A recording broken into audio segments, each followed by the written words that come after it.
아멘. 여러분 반갑습니다. 오늘 우리 회옥자매의 또 성찬을 들을 수 있어서 개인적으로 너무나 감사했습니다. 오늘 저의 제목은요, 예수님 재림에 대한 바른 이해입니다.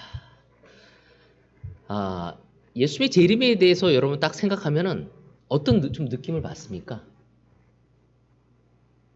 예수님 재림 딱 했을 때, 네? 어떤 느낌을 좀 받아요? 느낌이 없습니까? 놀랍다. 또 이제 쉬는구나. 자주 생각하십니까? 우리 이준자매는 예수님 재림에 대해서 자주 생각합니까? 잘 안 하죠. 우리 세희 형제는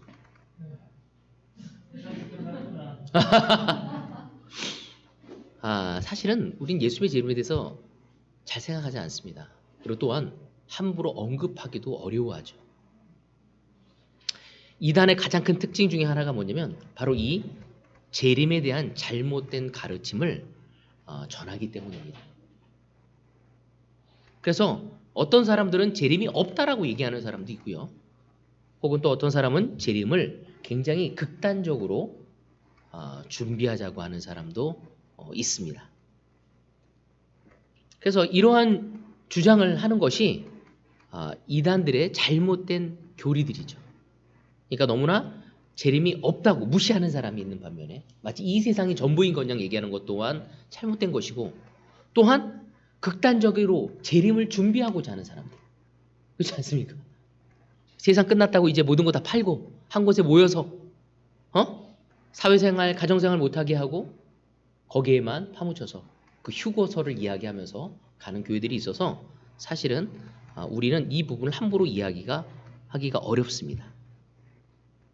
하나님은 이러한 잘못된 재림에 대해서 선포되어지는 것을 사실 굉장히 가슴 아파하시고 또한 분노하시는 부분 중에 한 부분입니다.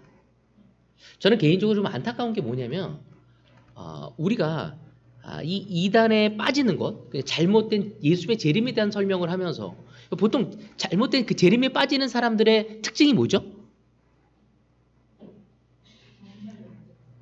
네? 네, 종말적인. 왜 종말론적인 삶에서 이렇게 그 이단에 빠질까요? 사실 우리 기독교 안에서는 종말론적 삶을 살아가야 한다고 얘기하고 있어요. 그렇지만 이 종말이 언제 오죠? 예수님이 처음 내려오시고 나서 그 다음에 다시 오실 것을 제자들은 기대했지만 예수님 때 돌아가시고 나서 제자들에도 이루어지지 않고 지금 우리는 종말론적 삶을 2000년 동안 지금 지속되어 오고 있는 거예요. 근데 주로 거기에 빠져서 문제가 되는 게 뭐냐면 그 초대교회도 그랬지만 현실의 삶을 살아갈 수 없게 만들어 버린다는 거죠.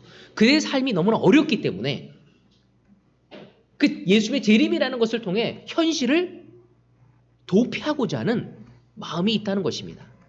그래서 전 개인적으로 이단에 빠진 사람들도 문제지만 더 문제는 이러한 잘못된 이단들로 인해서 복음의 진리의 길을 막히게 되고 또 교회에서 이야기하는 그 종말론적 가르침을 기피하는 것,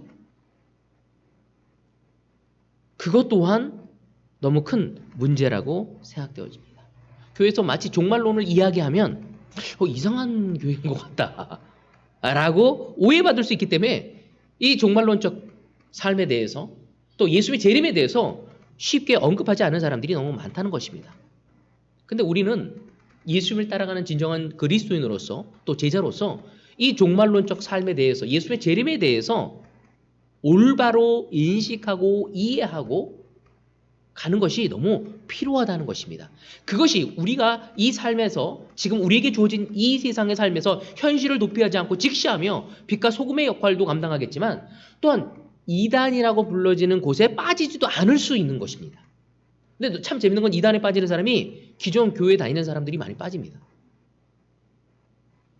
뭔가 답답하고 현실을 해결할 수 없었을 때 그 이단이라는 그 교리 속에서 우리의 생각을 둔하게 만들고 그리고 잘못된 길을 걸어가는 사람들이 있다는 것입니다. 오늘 우리가 배우게 될 말씀은 바로 진정한 그리스도인으로서 가져가야 할 올바른 재림에 대한 소망에 대해서 이야기를 나눌 것입니다. 바로 성경적인 재림의 소망은 너무나 아름다운 것입니다. 하지만 이 세상에는 이 재림에 대한 가짜가 판을 치고 있습니다. 가짜가 판을 치고 있다는 건 무엇을 의미하는 거죠? 진짜가 있다는 것입니다. 거짓된 그 잘못된 그 재림의 그 소문으로 인해서 참된 재림의 약속을 희석시켜지고 곡해해서 해석하는 것은 문제가 되어지는 것입니다. 우리는 예수님을 사랑하는 사람으로서 또 교회의 일원으로서 바로 이 재림에 대한 올바른 소망을 가져갈 때 지금 우리 이 삶에서 또한 바른 삶을 살아가고 그리고 올바른 이 복음의 진리를 우리의 삶을 통해서 전해줄 수 있을 것입니다. 그래서 오늘 교회와 제자들이 재림에 대한 올바른 이해, 그 첫 번째가 무엇인지, 우리의 주님은 약속을 지키시는 영원한 하나님이시다는 것입니다. 우리가 재림을 올바로 이해하기 위해서 바로 우리의 주님이 얼마나 약속을 신실하게 지키시고 영원한 하나님인지에 대해서 이해해야 하는 것이 필요합니다. 베드로후서 3장 8절입니다. 사랑하는 여러분, 이 한 가지만은 잊지 마십시오. 주님께서는 하루가 1000년 같고 1000년이 하루 같습니다. 바로 우리의 하나님은 영원한 창조자이시기에 바로 하루가 1000년 같고 그리고 1000년이 하루 같다고 이야기하고 있습니다. 여러분, 이 세상의 모든 피조물들은 시간에 영향을 받습니다. 그렇지 않습니까? 저는 가끔 종종 제 얼굴을 바라보면서 섬뜩 놀랄 때가 있습니다. 아니, 윗머리가 왜 이렇게 많이 났지? 나도 모르게 얼굴이 아래로 흐르는 듯한 느낌을 받을 때가 있습니다. 그렇지 않습니까? 예전에는 나의 근육이 봉긋했던 것이 밑으로 봉긋해져가는 듯한, 위로 봉긋이 아래로 중력의 힘에 마지못해서 좀 이끌려가는 나의 모습을 보게 되어집니다. 이 자연도 심지어도 우주도 시간의 영향을 받아서 변하게 되어진다는 것입니다. 그래서 인간에게 있어서는 하루와 1000년이라는 시간 간격은 너무 큰 거죠. 그렇지 않습니까? 그래서 1000년이라는 시간 동안 우리가 살고 있는 세상은 너무나 바뀌었습니다.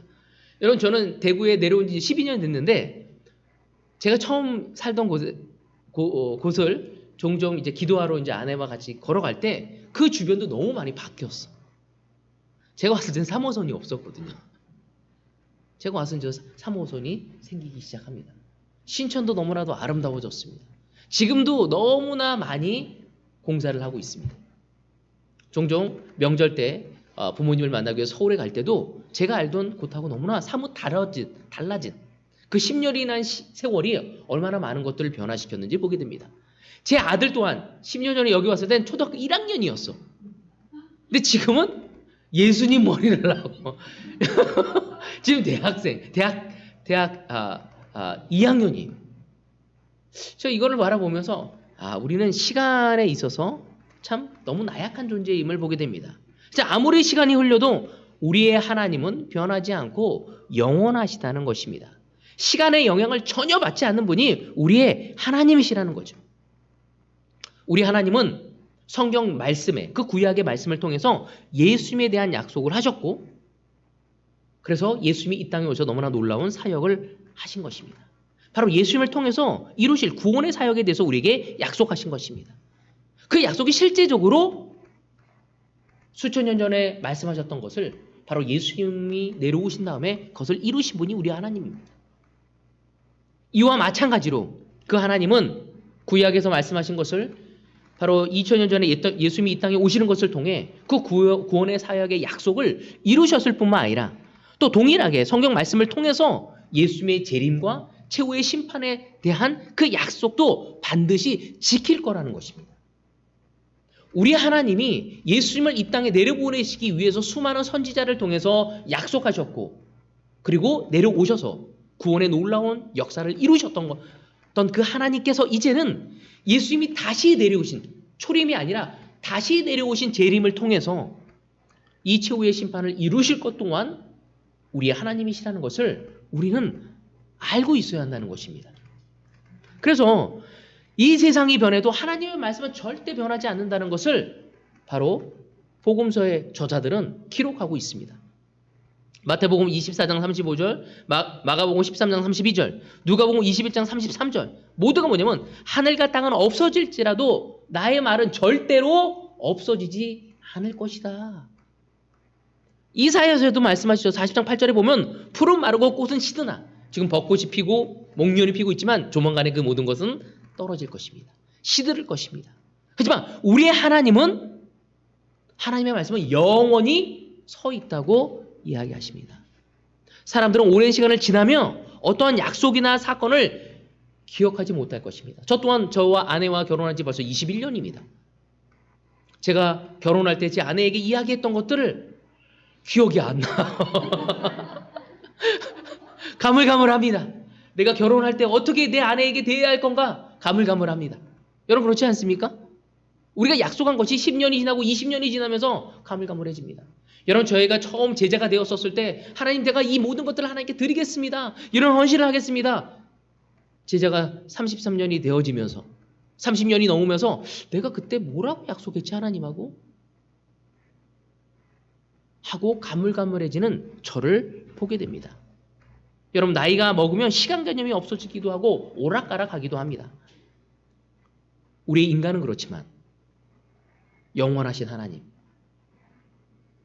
약속을 지키시는 우리의 하나님은 결코 그러지 않는다는 것입니다.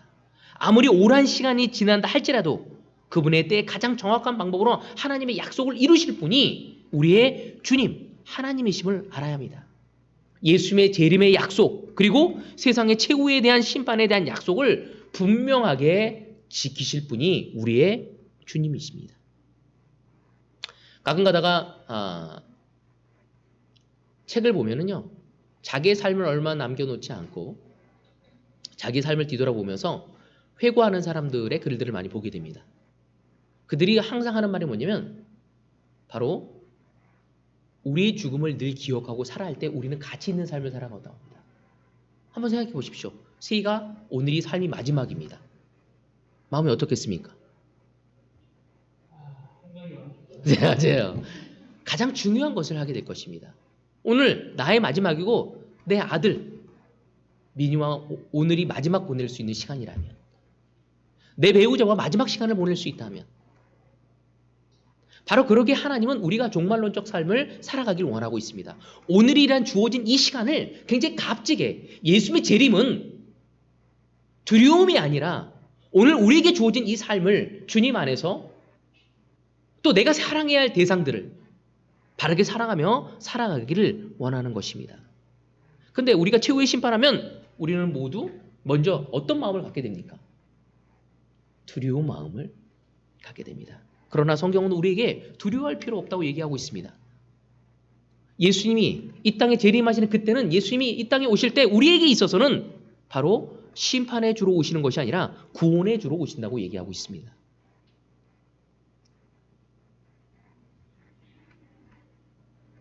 바로 예수님이 이 땅에 오시는 것을 통해 우리의 삶을 천국으로 인도하시기 위한 그러한 구주로의 모습으로서 영적인 아버지로서 우리에게 다가오신다고 하고 있습니다. 우리는 하나님의 은혜 안에 있기에 우리는 안정감이 있습니다. 하지만 사탄은 우리의 죄책감과 우리의 부족함과 우리의 완벽하지 모습을 통해 두려움에 떨고 오히려 그 심판을 직시하지 못하게 할 때가 있다는 것입니다. 예수를 믿는 사람에게는 예수의 재림이 바로 은혜고 두려워할 것이 아니라 기쁨의 시간이 될 수 있지만 예수를 믿지 않고 은혜 안에 있지 않는 사람이야말로 심판자로서 하나님을 예수를 맞이해야 하기에 그들은 두려워해야 할 것입니다. 여러분 우리는 이 예수의 재림을 생각하며 오늘 우리에게 주어진 삶을 감사하고 그날이 오기를 기대할 수 있는 우리 모두가 될 수 있어야 하는 것입니다. 마치 천년 만년 영원히 살 것처럼 생각하는 것이 아니라 언젠간 주님 앞에 섰을 때 주님이 우리의 삶을 격려해 주시고 우리의 삶을 변호해 주실 거라는 것입니다. 히브리서 4장 14절 16절입니다. 그러나 우리에게는 하늘에 올라가신 위대한 대제사장이신 하나님의 아들 예수가 계십니다. 그러므로 우리의 신앙 고백을 굳게 지키십시다. 우리의 대제사장은 우리의 연약함을 동정하지 못하시는 분이 아닙니다. 그런 모든 점에서 우리와 마찬가지로 시험을 받으셨지만 죄는 없으셨습니다. 그러므로 우리는 담대하게 은혜의 보좌로 나아갑시다. 그리하여 우리가 자비를 받고 은혜를 입어서 제때해 주시는 도움을 받도록 합시다. 아멘. 히브리서 기자는 우리에게 이야기하고 있습니다. 하나님의 백성과 자녀들에게 있어서 하나님의 계신 보좌는 심판의 보좌가 아니라 은혜의 보좌임을 믿어야 한다는 것이죠. 그분은 정말 우리의 연약함을 동정하실 수 있는 분이라고 이야기하고 있습니다. 우리가 어떤 결정을 하고 무너지고 또 우리의 죄성에 의해서 다른 사람에게 상처를 주는 것 또한 이해하고 있다고 말씀하고 있는 거죠. 그리고 그 안에서 우리가 회개하고 겸손한 마음으로 갈 때 끊임없이 우리를 지지해 주시고 우리를 격려해 주시는 분이에요. 우리가 하나님 앞에 그 마지막 예수의 재림 때 하나님 앞에 섰을 때 우리의 공로를 그분에게 보이는 것이 아니라 예수의 공로로 인해서 예수의 은혜로 인해서 우리는 그 은혜의 보좌로 가게 된다는 것을 성경의 기자들은 끊임없이 우리에게 설득하고 강하게 부르짖고 있는 것입니다. 오늘 이 시간 우리가 이해해야 할 것은 바로 우리의 하나님이 영원하시고 변하지 않는 약속을 지키시는 분이라는 것이죠. 예수님이 이 땅에 오셔서 그분 은혜 안에 있는 사람들은 그 은혜의 보좌로 가게 될 것임을 이야기한다. 예수님의 재림에 대한 올바른 이해, 그 소망은 하나님이 우리를 은혜 가운데 거하게 하시고 그 약속을 분명히 이행하실 분이라는 것을 알아야 한다는 것입니다. 두 번째, 재림에 대한 올바른 이해 두 번째 뭐냐면 주님이 우리를 위해 마련하신 곳에 가기 때문이라는 거죠. 자, 베드로후서 3장 13절입니다. 그러나 우리는 주님의 약속에 따라 정의가 깃들어 있는 새 하늘과 새 땅을 기다리고 있습니다. 여기서 보면 사도 베드로가 마지막 날 하나님의 의가 있는 새 하늘과 새 땅을 기다리라고 권면하고 있습니다. 여러분, 새 하늘과 새 땅이 무엇입니까? 바로 하늘나라, 천국을 의미하는 것입니다. 이 천국은 하나님의 의가 있는 곳입니다. 죄인은 결코 갈 수 없는 곳이죠. 죄가 있으면 하나님의 의가 가득한 천국에 결코 갈 수 없습니다. 근데 우리가 위에서 배웠듯이 그 윗구절에서 배웠듯이 하나님의 자녀 백성들은 우리의 의가 아니라 하나님의 은혜로 그 의로움을 덧입어서 바로 그 예수님이 마련하신 그 천국으로 우리가 들어가게 될 것을 이야기하고 있는 것입니다. 요한복음 14장 2절 3절 같이 보도록 하겠습니다. 내 아버지의 집에는 있을 곳이 많다. 그렇지 않다면 내가 너희가 있을 곳을 마련하러 간다고 너희에게 말하겠느냐. 나는 너희가 있을 곳을 마련하러 간다. 내가 가서 너희가 있을 곳을 마련하면 다시 와서 너희를 나에게로 데려다가 내가 있는 곳에 너희도 함께 있게 하겠다. 아멘. 예수님이 친히 하나님의 백성과 자녀들을 위해서 우리가 거할 그 거처를 마련하기 위해서 저만께 위에 올라가셨다고 이야기하고 있습니다. 여러분, 우리는 이 약속을 믿고 있습니까? 여러분, 때로는 우리가 이것을 생각하지 않을 때가 있습니다. 예수님이 이 땅에 오셔서 우리의 죄를 용서할 뿐만 아니라 우리가 하늘에 거할 그 거처까지도 마련하시기 위해서 준비하셨다는 것입니다. 바로 천국을 준비하셨다는 것이죠. 이거는 우리의 어머니, 아버지, 곧 우리보다 빨리 저밖에 하늘나라에 갈 그분들에게만 강조되어질 것이 아니라 지금 우리에게도 생각되어져야 할 거는 거죠. 왜냐하면 우리가 이 세상을 살 때 마치 이 세상이 전부인 가냥 살아갈 때가 있다는 것입니다. 종종 우리는 생각해야 합니다. 예수님이, 하나님이 나를 위해 준비하신 마련하신 그 곳, 그것이 얼마나 아름답게 준비되어졌는지, 또 우리는 그것을 믿고 있는지. 바로 예수님의 재림에 대한 올바른 이해 두 번째는 하나님께서 예수님을 통해서 우리가 거할 그 거처를 마련하셨다는 것이죠. 약속에 신실하신 그 하나님께서 우리의 거처를 마련하셨다는 것입니다. 세 번째는 하나님의 완전한 정의와 공의를 실현되기 때문이라는 것입니다. 예수의 재림에 대한 이상한 해석이 아니라 우리가 올바르게 가져가야 합니다. 바로 그 예수의 재림은 하나님의 정의와 공의가 실현되는 시간이라는 거죠. 여러분, 많은 사람들이 자꾸 예수의 재림이 더디다고 불평할 때가 있습니다. 아니, 오신다는데 왜 안 오셔? 예, 근데 주로 이 재림을 오신다고 그러는데 왜 안 오시는 거야? 왜 이렇게 더디 오시는 거야? 불평하는 사람이 어떤 사람인지 아세요?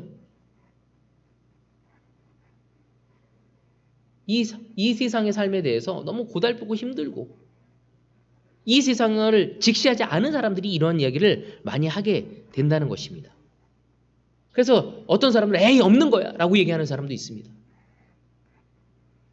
하지만 우리가 이해해야 할 게 뭐냐면 왜 예수님이 다시 부활하시고 올라가시면서 분명히 내려오신다고 했는데 그게 언젠가. 그래서 2000년 동안 우리는 계속 기다리면서 살아가고 있는 거잖아요. 앞으로 1000년을 더 기다려야 할지 100년을 기다려야 할지 하루를 더 기다려야 할지 모르지만 우리는 그 약속을 받은 자로서 기다리고 있는 사람들이라는 것이죠. 같이 베드로후서 3장 9절입니다. 그래서 너무 더딘 모습을 보고 어떤 사람들은 이미 지나갔다고 얘기하는 사람도 있고 없다고 얘기하는 사람도 있습니다. 하지만 성경 뭐라고 얘기하는지 3장 9절 어떤 이들이 생각하는 것과 같이 주님께서는 약속을 더디 지키시는 것이 아닙니다. 도리어 여러분을 위하여 오래 참으시는 것입니다.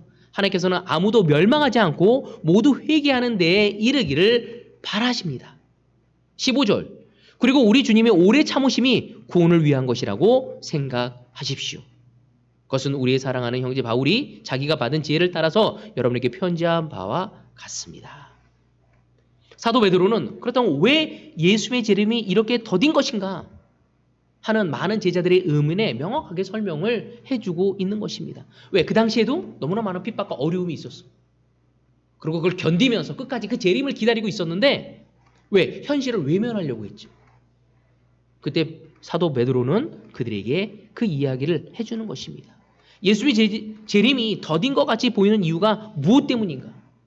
왜 예수님이 빨리 내려오시지 않는 것인가? 그 답은 무엇인지 아무도 멸망하지 않고 다 회개하기를 원하셨다는 것입니다. 그리고 주님의 오래 참으심은 구원을 위한 것이라고 대답하고 있습니다. 예수님이 빨리 오시면 그만큼 최후의 심판이 빨라지게 되죠. 지금도 예수님을 믿지 않는 사람이 믿는 사람보다 훨씬 더 많습니다.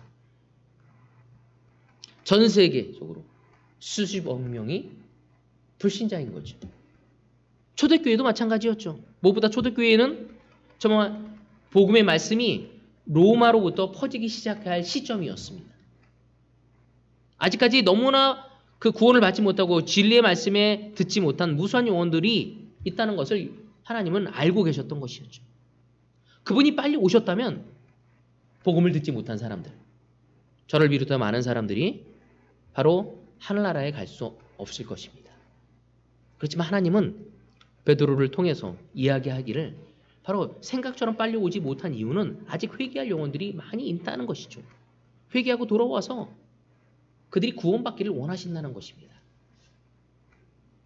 여러분, 우리 또한 이 세상의 악한 모습을 보면서 정말 힘들어하고 어려울 때 있지만 하나님이야말로 더 참고 인내하고 계시다는 것입니다. 그 하나님은 죄를 미워하시는 분입니다. 죄를 철저하게 심판하시고 정의롭고 공의로우신 하나님이 우리의 하나님이시고 이 세상의 만연한 악과 죄를 보시고 너무나 가슴 아파하시는 분이 바로 우리의 주님, 그 하나님이라는 것을 우리는 잊어서는 안 됩니다.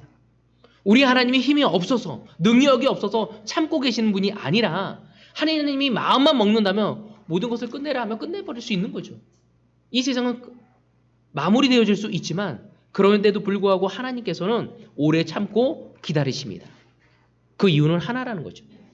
한 사람이라도 회개하고 구원되어져서 보다 많은 사람들이 바로 천국에 가기를 원하는 것입니다. 우리는 주님의 그 인내하심과 그 너그러움에 대해 불평하는 것이 아니라 우리도 함께 그 천국의 약속을 받은 자로서 하나님이 그 철저하게 약속을 지키시는 그 영원한 하나님이라는 것을 믿고 우리 또한 언제까지 참고 주님을 기다릴 수 있는 우리가 될 수 있어야 하는 것입니다.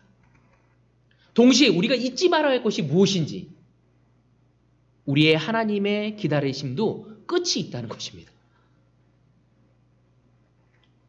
베드로후서 3장 6절입니다. 하나님이 정하신 때에 세상은 반드시 심판하실 것입니다. 6절에 7절. 또 물로 그때 세계가 홍수에 잠겨 망하여 버렸다는 사실을 그들이 일부러 무시하기 때문입니다. 그러나 지금 있는 하늘과 땅도 불사르기 위하여 그 동일한 말씀으로 보존되고 있으며 경건하지 못한 자들이 심판을 받아 멸망을 당할 날까지 유지됩니다. 아멘. 사도 베드로는 이 베드로후서 3장을 통해서 예수의 재림에 대한 올바른 인식을 해야 할 거고, 또 우리가 그 재림을 기억하며 종말론적인 삶을 성실하게 살아갈 것을 이야기하는 동시에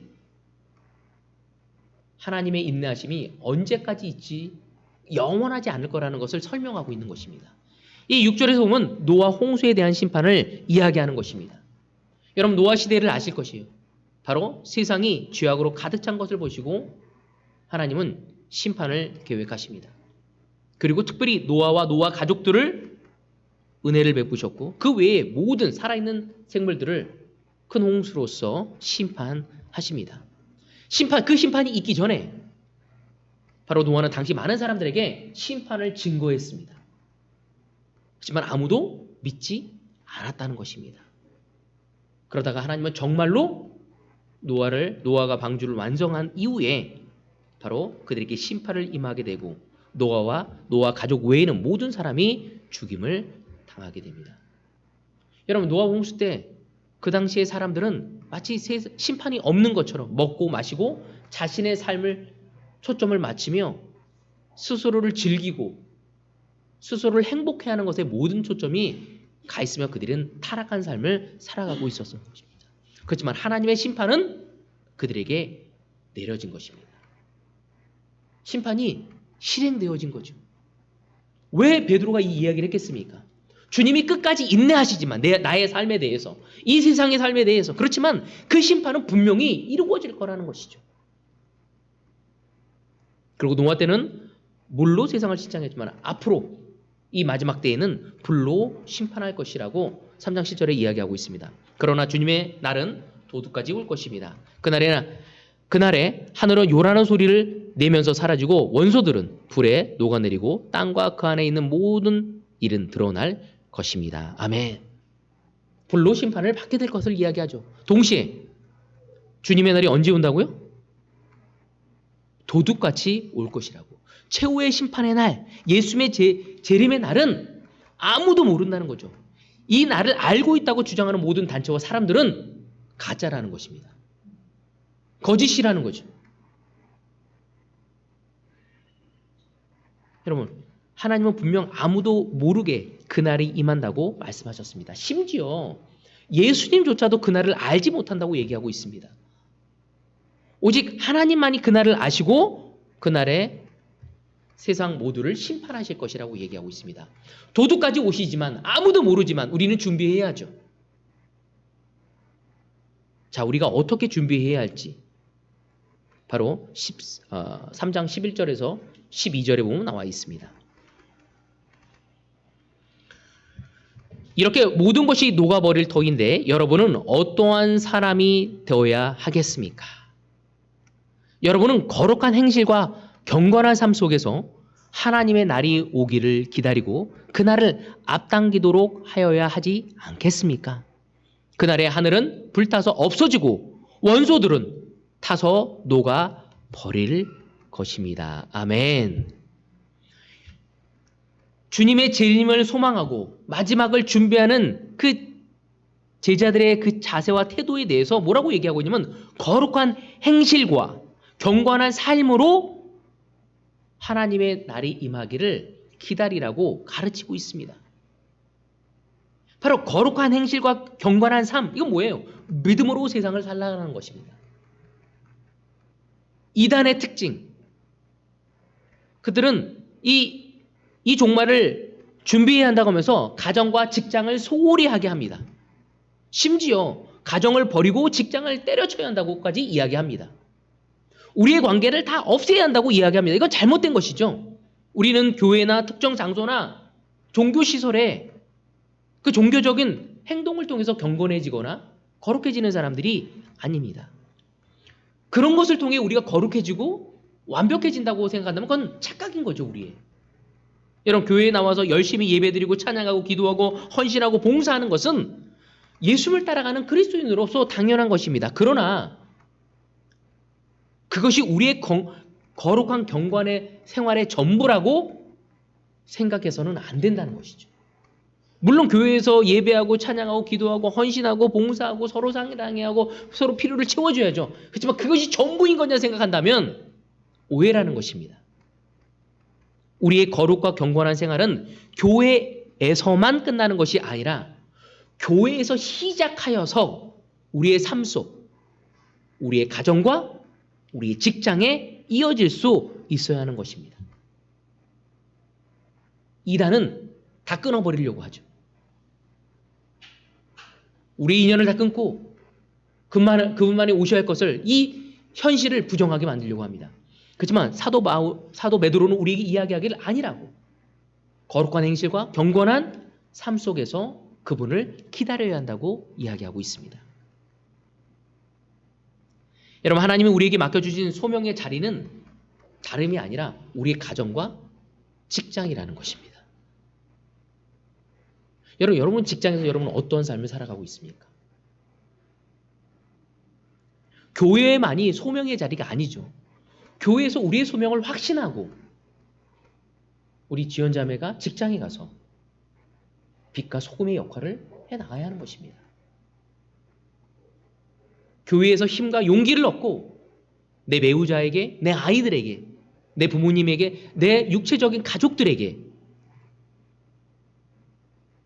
우리의 경건한 삶을, 우리의 거룩한 행실을, 우리의 은혜와 사랑을 그들에게 나눠줄 수 있어야 합니다. 우리가 속해 있는 일상의 삶이 우리의 소명의 자리이고 그곳에서 거룩하고 경건한 삶을 살아가야 한다는 것이 우리에게 주어진 진정한 제자들의 하나님의, 우리에게 향한 하나님의 뜻이라는 것을 우리는 알고 있어야 하는 것입니다. 제가 종종 어떤 제자들과 함께 시간을 보낼 때 그들에게 이런 이야기를 듣습니다. 하나님의 뜻이 무엇입니까? 제 소명이 무엇입니까? 그런 얘기를 묻는 사람을 참 많이 봅니다. 여러분, 이런 분들의 특징이 뭐냐면 하나님의 그 보편적으로 드러난 하나님의 뜻을 무시한다는 것이죠. 그리고 특별한 것을 사모하고 찾습니다. 여러분, 하나님의 특별한 뜻과 특별한 소명을 찾기 전에 우리가 먼저 해야 할 게 뭐냐면 하나님이 말씀으로 보여주신 그 보편적인 뜻과 소명을 잘 감당할 때 우리는 그때 비로소 하나님이 더 특별한 것 또한 보여주시게 될 것이라는 것입니다. 일상의 자리에서 매일매일 반복되고 있는 평범한 삶의 자리에서 하나님 앞에서 믿음의 인생을 살아갈 때 그때보다 더 특별한 소명과 확신을 얻어갈 수 있게 된다는 것이죠. 그런데 지금 나에게 주어진 그 보편적인 그 사명과 소명을 하지도 않으면서 특별한 소명을 얻기를 원한다면 좀 이상한 거 아니겠습니까? 어떤 한 대학생이 북한의 미션팀을 가겠다고 미국에서 한국에 왔습니다.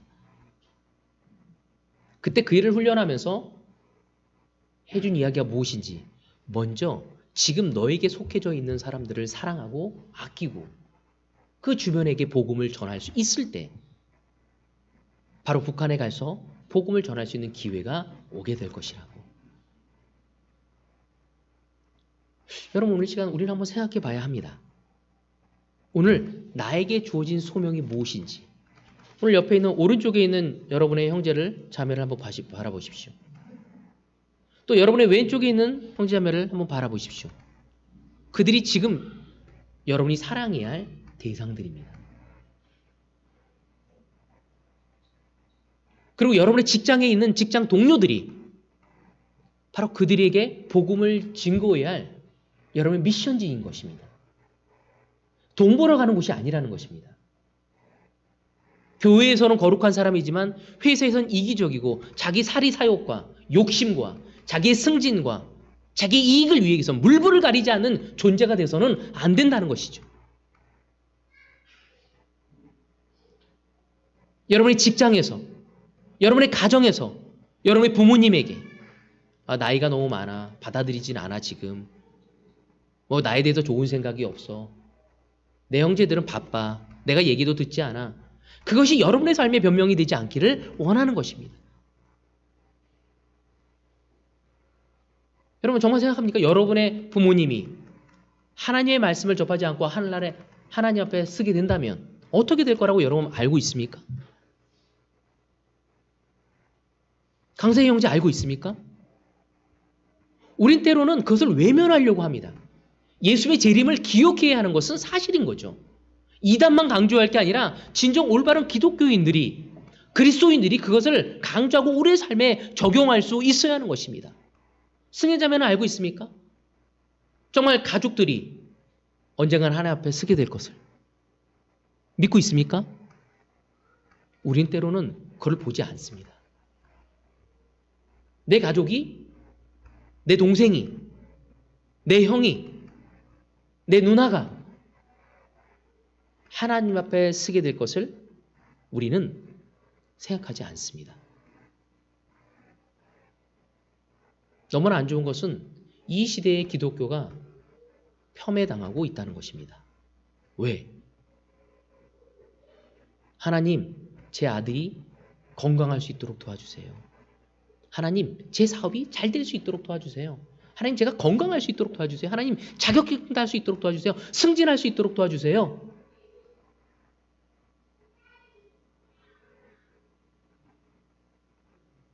그렇지만 내 부모님의 구원에 대해서, 내 직장 동료의 구원에 대해서 우리는 기도도 하지 않고 금식하지도 않고 계획도 없고 무감각하다면 이것은 예수의 재림을 기억하지 못하는 것입니다. 저는 늘 아내와 함께 기도할 때 가족과 친척들을 위해서 기도합니다. 저희 장인어른과 장모님이 구원받기를 기도합니다. 만날 때마다 어떻게 그들에게 복음을 증거해야 할지 늘 계획을 세웁니다. 몇 년 동안? 21년 동안 해왔죠. 제 남동생이 구원받기를 21년, 아니 30년 동안 기도하고 노력하지만 아직도 노력해야 할 대상입니다. 하지만 결코 포기하지 않았습니다. 하나님은 우리가 예수의 재림을 기억하며 내게 주어진 직장과 사업장에서 하나님의 백성다운 삶을 살아감으로 빛과 소금의 역할을 감당하기를 원하는 것입니다. 내가 속한 가정이 하나님께 영광을 드러내고 내 삶 속에 하나님이 살아계심을 내 가족과 내 주변에 있는 친구들이 이렇게 보여주는 삶을 살아가기를 원하는 것입니다.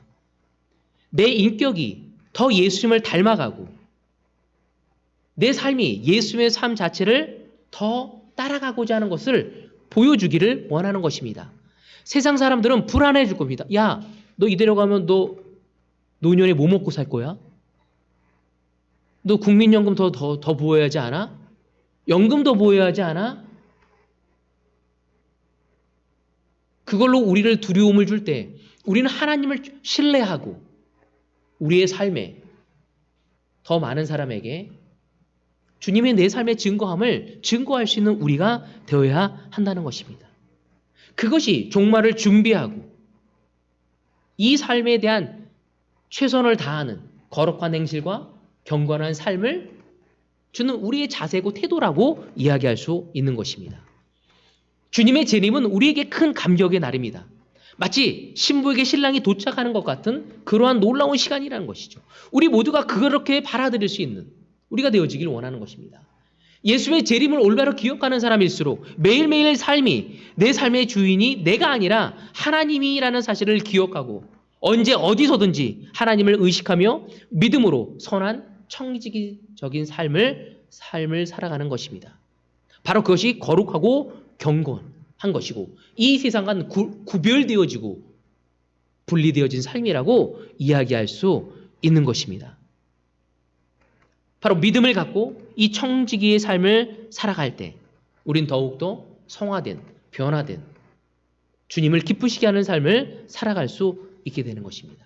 바로 이것이 주님의 재림을 기대하고 준비하는 우리의 자세라는 것이죠.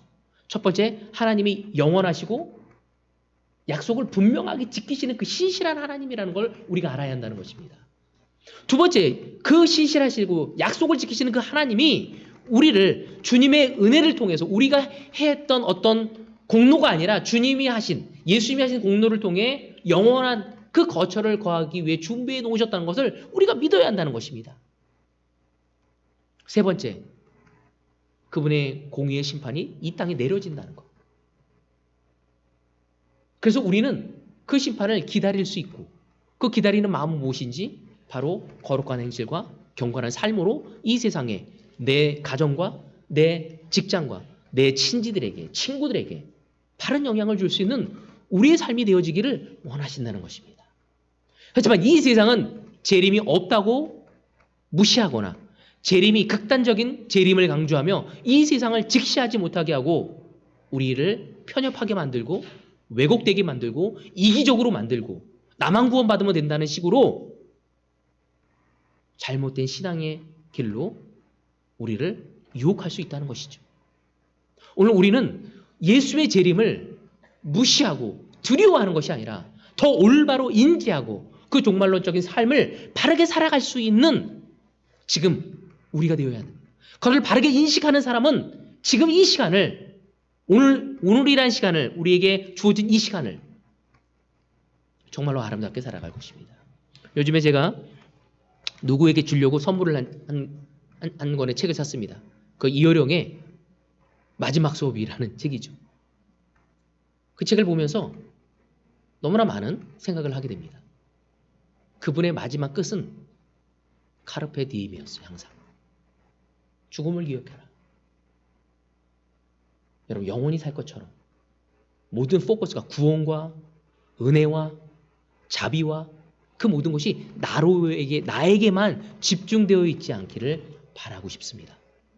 바로 그것이 우리가 이 세상을 두려워하지 않고 오늘이라는 시간을 최선을 다하고 열등의식을 가지지 않고 주님 안에서 감사하며 우리는 이 땅의 빛과 소금의 역할을 감당하게 될 것입니다.